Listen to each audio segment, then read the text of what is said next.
Okay, boys and girls, today we're talking about the M or the IM prefix, and it means not or opposite of. So very simple prefix this time around.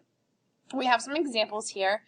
We have impatient, and we know that patient means when you're waiting and you're being, respectful and you're being quiet. Im, when you add that prefix, means not. So it would mean not able to wait or not being patient. Down here we have imperfect, and we know that the root word perfect means that it's awesome, it's pristine, it's in good condition. When we add that not in front of it, or that IM, we're adding not to that definition. It is not perfect, or it's defective.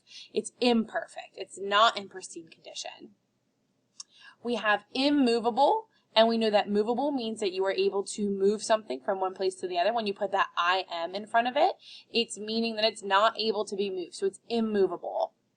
And then our last one we have is impolite. And we know polite means to be respectful. It means to be kind, use your manners. When you add that IM, it's the opposite of polite. It is not polite. So obviously you would be rude or disrespectful. So that one's impolite.